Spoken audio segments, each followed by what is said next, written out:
All right, guys. Many people will say things you want to hear, regardless if it's the truth or not. Today's guest is not one of those people. He is as real as they come, and I will say it how it is. He's the host of the Dropping Bombs podcast, owner of Lightspeed, and author of the new book, The Hard Way. Welcome to the workshop, the real Brad Lea. Thanks, buddy. How are you? Good, man. I appreciate you coming on. Again, just like I said before, I thought you were one of the realest people I've ever met on a stage, surrounded by so many, high network people that do a lot of business, and your presence honestly just felt so much different than the rest, and that really what made me want to have you on today. So I really appreciate you taking the time. I just want to say that straight up, right from the beginning. Well, thanks, buddy. I appreciate it. So first question I have that I wanted to ask you, for the people that don't follow you yet, which I highly recommend go follow them. The people that don't know who you are, give us a quick, elevator pitch of who you are so they know. Man, my name is Brad Lea. I'm an entrepreneur by nature. I've got a portfolio of companies pushing hopefully 9 figures this year. I dropped out of high school at 16, learned everything the hard way. I wrote a book called The Hard Way, as a matter of fact. And I'm just out here trying to grind and set an example. And that's one of the biggest things, which is kind of why I liked your story, because I didn't go to college, and we're doing super successful. We do 6 figures a year. And, I want people to know that college always isn't the right way. It's not, if you're going to be a doctor, all right, fine. You got to go to college. You have no choice.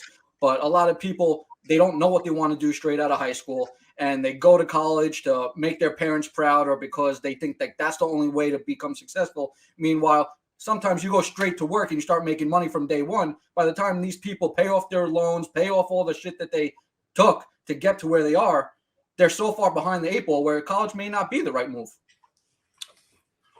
To each his own, man. Depends on what you're trying to do in life. If you need a degree and go to college, then you go. If you're looking to build relationships and have experiences, then you go. If you're looking to be rich, you don't have to go there. But success, I think, is a matter of opinion, right? Like you just said, we're very successful. We do 6 figures a year. That's not necessarily successful, bro. But according to who, right? Someone that's doing 4 figures a year, that's damn successful. Right. So someone doing 8 or 9 figures a year, they'd be thinking, well, dude, you're just getting started. What's the problem? So it's not successful.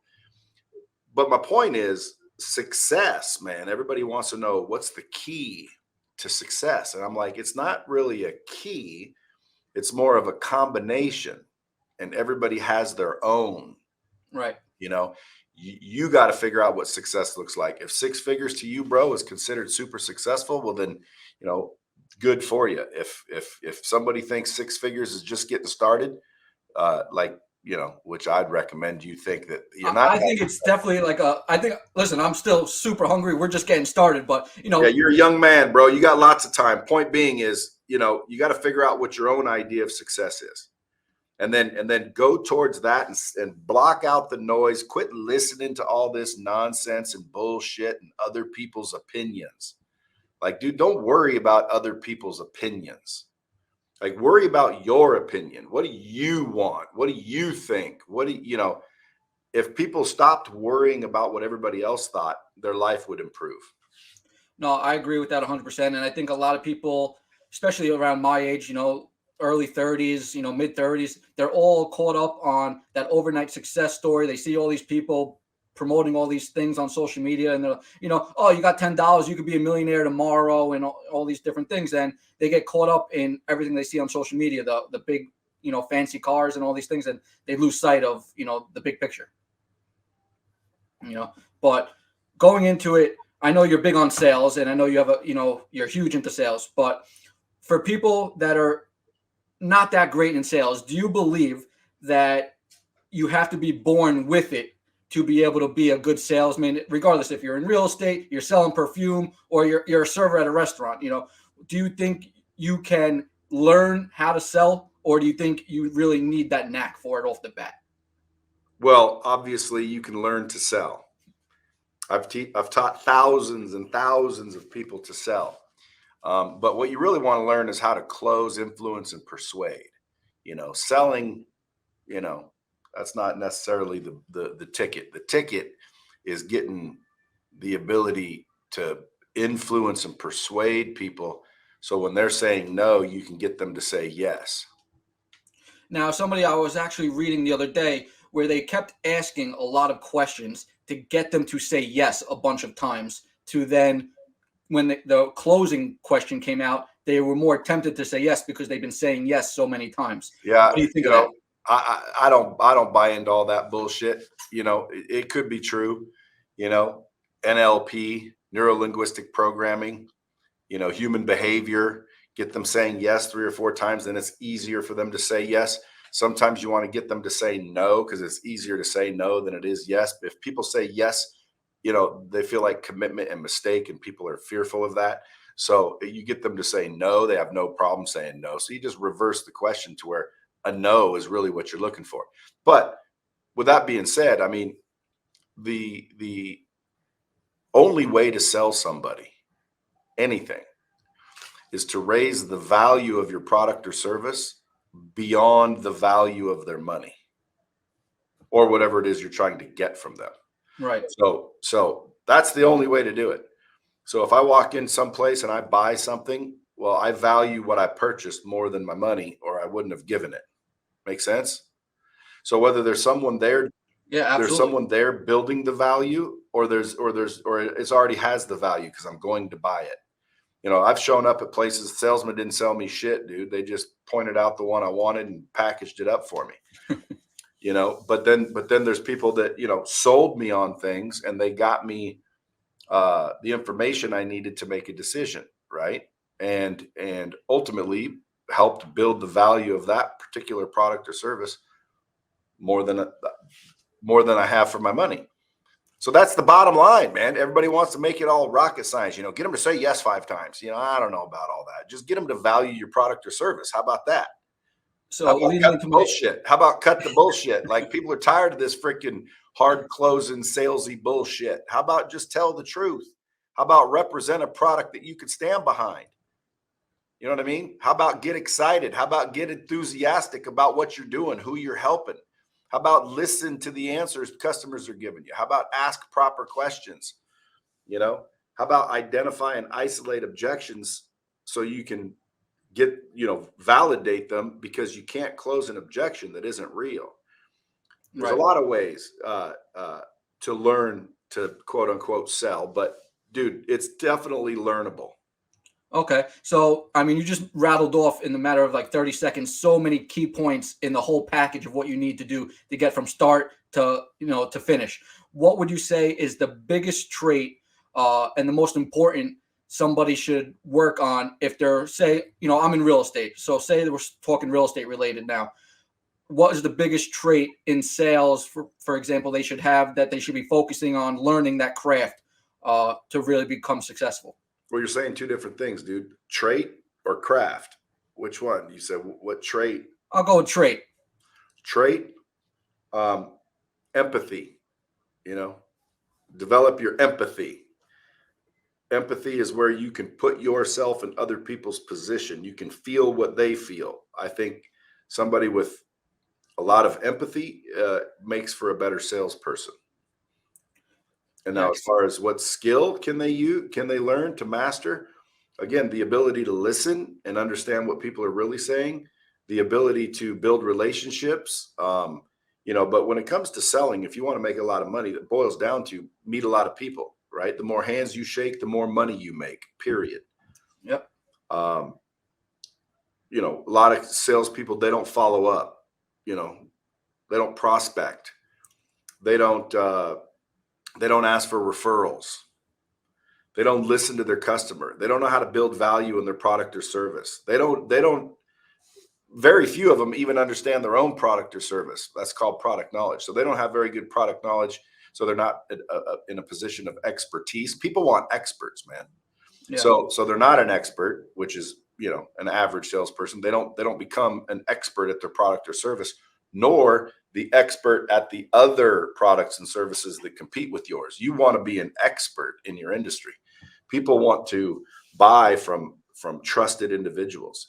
So at the end of the day, there's a lot of skills and or let's say skill sets and things that one should learn if they want to be successful in sales.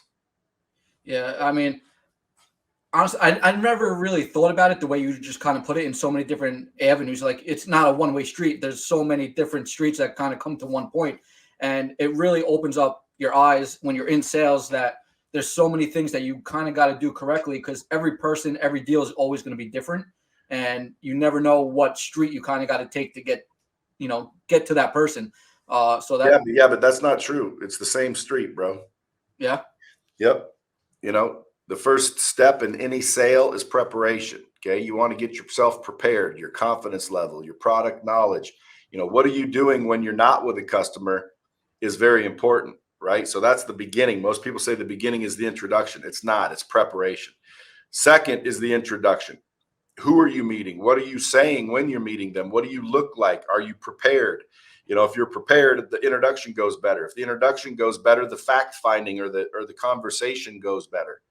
Their guard isn't as up as it would be otherwise. But the path is the same, man. Preparation, right? Then the introduction. Then you have to gather some information, gather intel or fact find. right, Then with that information, you build value in your product or service. I mean, again, you can build rapport and all this, crap that these, past sales gurus try to teach, because they have to have something to say based on what they're charging. right, But I don't need to give you 7 steps when one is all you need to focus on. There's 7 steps to a sale. There's 12 steps to a sale. There are steps, but the first one's preparation. The second one's introduction. Dude, the more hands you shake, the more money you make, period. If you put an average salesperson in front of 1,000 people, and let's say they close 10%, they're going to close 100 deals. You put a great salesperson that closes 100%, and they talk to 3 people, who's going to win? The average salesperson. So how many opportunities you have to do business is the key. Any brand new salesperson just needs to understand they can outwork the best salespeople. They don't have to be the best salespeople. They can outwork the best salespeople and get attention and raise through the ranks. And with that work, by the way, will come experience. And now you can use that practical experience to get better. However, an average salesperson with a lot of traffic is more valuable than a great salesperson with no traffic. Make sense? absolutely, yeah. But anyway, this ain't a sales class, my friend. But speaking of sales, we'll stick with sales for one more question. What is the biggest mistake that you feel people in sales make, regardless of what they're selling? Just what is their biggest mistake? They're not asking very good questions, and they're not listening to the answer. Yeah, I mean, a lot of people, they say if you just listen, you'll get everything you need. But a lot of times they're focused on just what are they going to ask next, and they're not even paying attention to what the response is of the question they just asked. So that's something that I had from experience. It took me a couple minutes to learn. You don't always have to think about what's next. More, all right, ask your question, hear about it, see how you could help with that question and that response before you jump to the next question.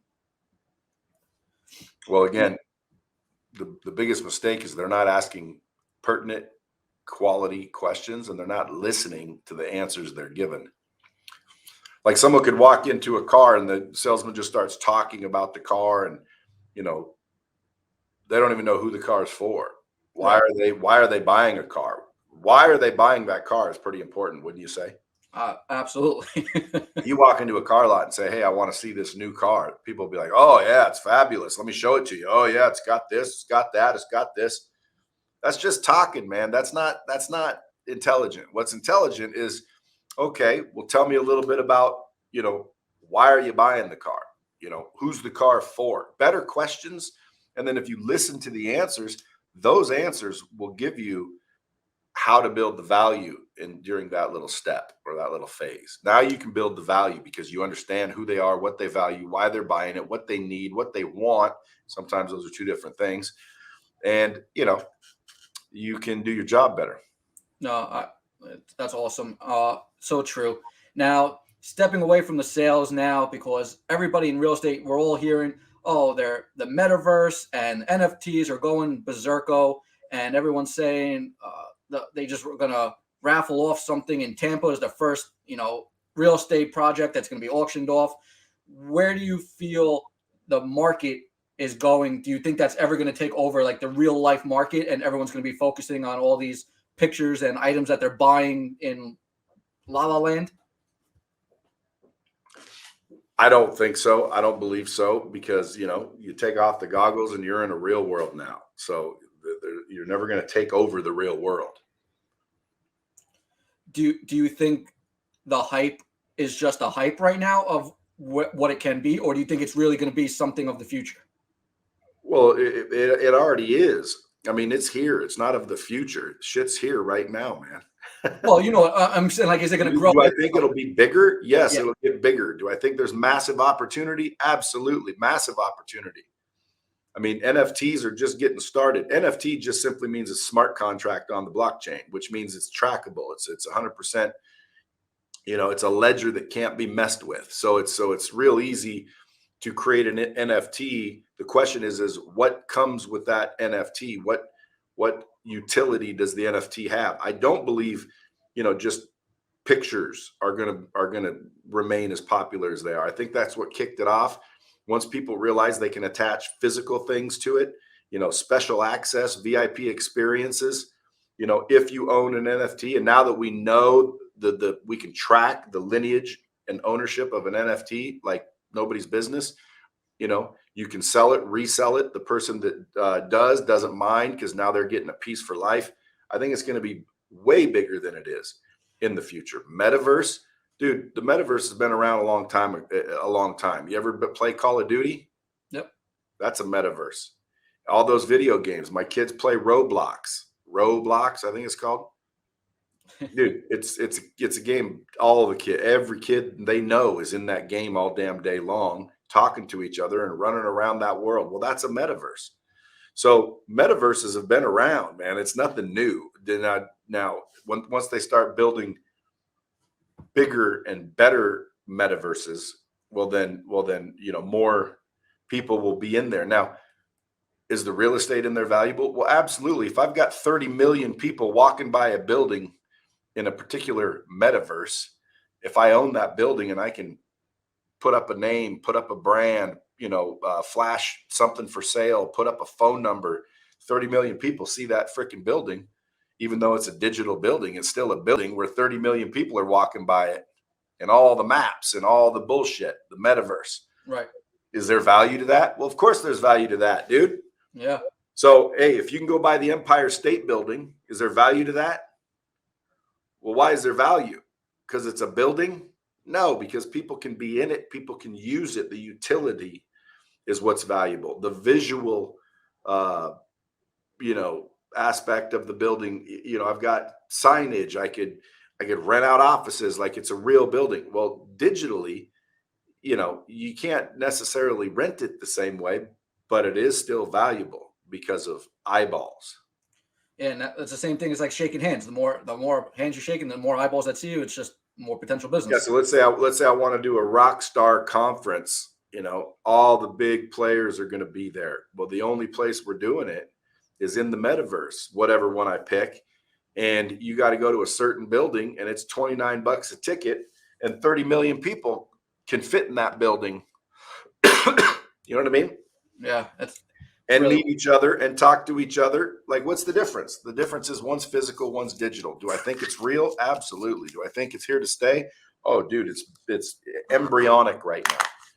The industry is going to explode. There's opportunity. But again, does that mean realtors need to worry about shit because the physical houses aren't going to sell? Of course they're going to sell, dude. The real world ain't going anywhere.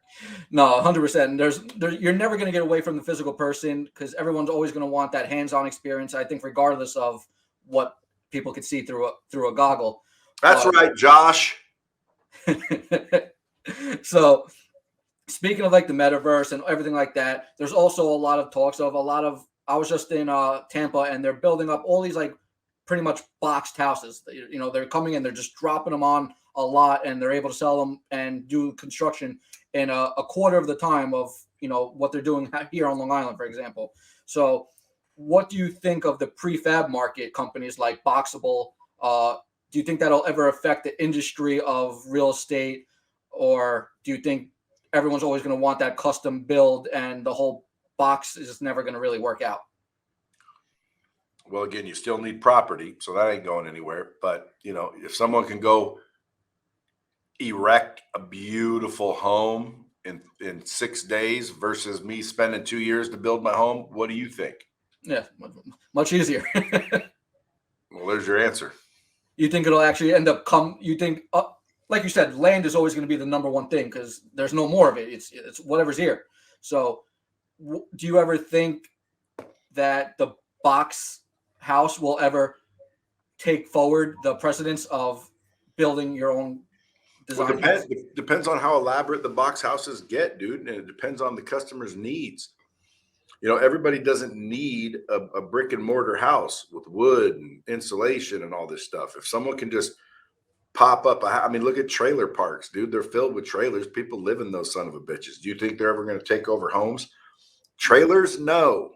but these container-based homes or these prefabbed homes that they just, pop out and all of a sudden it's a kick-ass house. I've never been in one, so I don't know the quality, but assuming, the quality and everything is the same. Yeah, I think they're going to become more popular. Why? Well, because they're quicker to erect. They're people want everything now. I don't want to wait 2 years to build a house. Right. Well, it's my dream house. Well, again, if it takes 2 months to build my dream box, and the dream box is cooler than the dream house, well, why would I build a house? Why would I use the old materials? No, it's a valid point. I'm curious to see how it goes, but also I know you're a super busy man and you're involved in a bunch of shit. What is the most exciting thing that you got working on right now that maybe nobody knows about? Ooh, well, that's a company called Real Financial. It's ultimately, I discovered that it's very simple to make good money for almost anybody. And so all the people, doing less than 100 grand a year, there's just no reason for it, right? They just don't know any other way. So Real Financial is showing people, average everyday people getting out of the military, people that were bankers, real estate agents that can't make any money, MLM people that can't make any money, car salesmen that can't make any money. If you're in an industry and you're not making $200,000-$300,000 a year, well, I can show the average person how to make a couple $100,000 a year relatively easily on a 1099 basis, and ultimately grow that as big or as little as they want. But I think we don't really start living until about 200,000 or 300,000 a year. We don't have enough discretionary income to invest and get out of the rat race. So I started Real Financial, which is financial services, life insurance, mortgage protection, annuities, things like that. Those are the products which have been around for, the financial services industry has made more millionaires than any other industry on earth, right? Which means you have a better chance of being a millionaire in that industry than any other one, real estate included. Now, again, can you make millions in real estate? Well, of course you can. I'm not saying you can't, but if you've been in real estate for years, you got your card with your picture on it, fancy, and you just can't freaking seem to make more than a couple $100 grand a year, or even 60. Like, what's the average income for a realtor in the United States? Garbage. Average is probably 50, 60 grand. Okay, well, if that's you, brother, well, then I'd just drop real estate and come to Real Financial. I started a company that's showing people how to win, but it's called Real Financial. And if anybody's listening to this going, dude, I'll do it, just go to bradlea.com/let's go. And let's go. I'll show you how to do it. Simple as that. bradlea.com/let's go. That's my newest company. It's the one I'm most excited about right now. Yeah, Real Financial, man. Real Financial. So last question to end it is, what's the Brad Lea 5-year plan? What are the goals for the next 5 years, and where do you see yourself going for 5 years? In the next 5 years, I'm scaling all my businesses. I'm putting in C-suites in each one of them, so they're 100% run on their own, which makes them more valuable. And then in 5 years, I will probably liquidate them all and fuck off. Sounds like a good plan to me. Where's the place that you go to fuck off? The world. Anywhere you want at that point. Yeah, like wherever I want, you know. House in Nashville, house on a lake, house in Vegas, house on the beach, and then hotels wherever I want to go. Wherever you feel like staying for that week. Yeah. That's a good plan. So for anybody that's interested, they want to learn more about you, your services, your closing classes, anything of that nature, what's the best way for these people to find everything that you offer and follow you? Yeah, probably bradlea.com. LEA.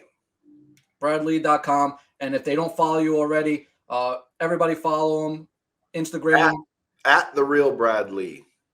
I mean, guys, if you don't follow him yet, follow him. The micro clips that he puts out are top notch, and you can tell from the first one you watch, he's as real as it comes, and sometimes that's really what you need to hear. So again, Brad, I appreciate you taking the time.